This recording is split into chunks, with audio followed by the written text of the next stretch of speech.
Hello, welcome.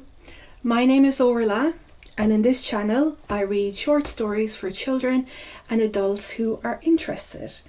In this video I'll be reading a story from Irish Legends, a lovely book written by Eithne Massey, illustrated by Lisa Jackson. And the first story I'm going to read from it is called The Battle of the Hags. Hags are witches. Okay, so cuddle down, get cozy, and let's begin. Muireann lay in her bed and watched the dark sky over Lough Crew. The clouds were flying across the moon, making shapes like horses and chariots, dragons and swans and unicorns with wings. They raced over the smooth green plain and the 3 round green hills the Muireann could see from her window. Soon it would be time for the hag to appear. The Lough Crew hag flew over the plain every night. Her white hair streamed behind her and her eyes were silver. Her black clothes mingled with the tops of the trees. Her face was terrible. Muireann's parents did not believe her when she told them about the hag and all the other creatures she could see in the clouds.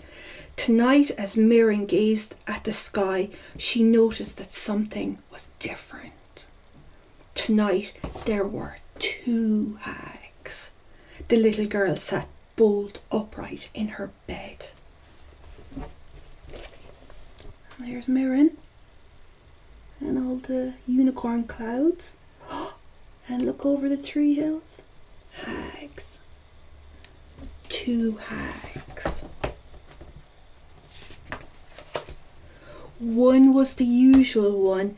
The other one was fatter and brighter. She had a blue face. And these are the hags. That's the usual one.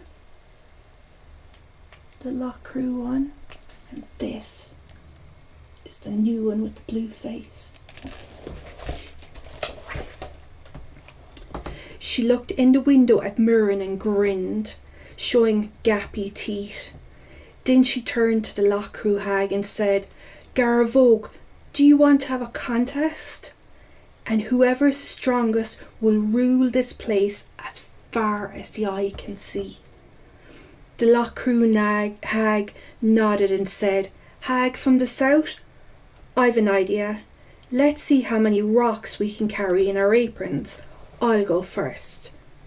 Garavog picked up a pile of rocks, huge rocks, and filled her giant apron with them. Then she flew high into the sky, cackling. She flew past houses, past the treetops, the hilltops, up past the clouds. "I can do better than that," said the hag from the south. She picked up dozens of rocks, some even bigger than Garavog. She followed the Lough Crew hag up into the sky. Higher and higher went the hag from the south, past the houses, past the treetops, past the hilltops, past the clouds, past Garavog. Then she went higher than the moon. Finally, she stopped. And that's her. There we go, our bag of rocks over the moon. Far, far below, Muireann looked up. She could see the hag from the south was struggling to keep hold of her apron full of rocks. "I hope they don't fall and land on me," thought Muireann. And then the rocks did fall. They fell down past the moon, past Garavog, past the clouds, and they landed with a tremendous crash. That's them falling. Is the rocks falling from her apron? Muireann peered out of the window. On top of one of the round green hills was a pile of jagged rocks. Then there was another crash. More rocks fell on top of the second round green hill nearby. Then there was a third enormous crash, and the last of the rocks flew from the Hag of the South's apron. This time they fell in the shape of a huge throne.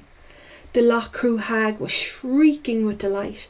"You dropped them! I won! I won!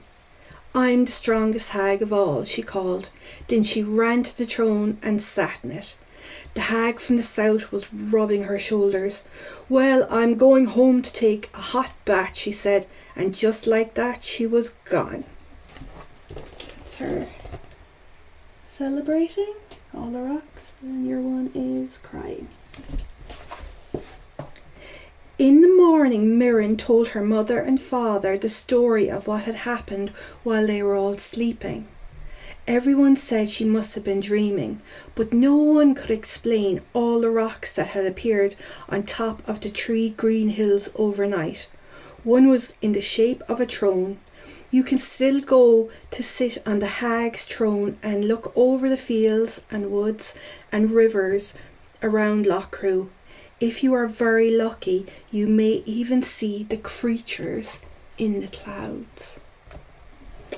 And there's Mirren, sitting on the hag's throne, looking at all the creatures in the clouds. The end. That was a lovely story from Irish Legends. Till the next one. Bye bye.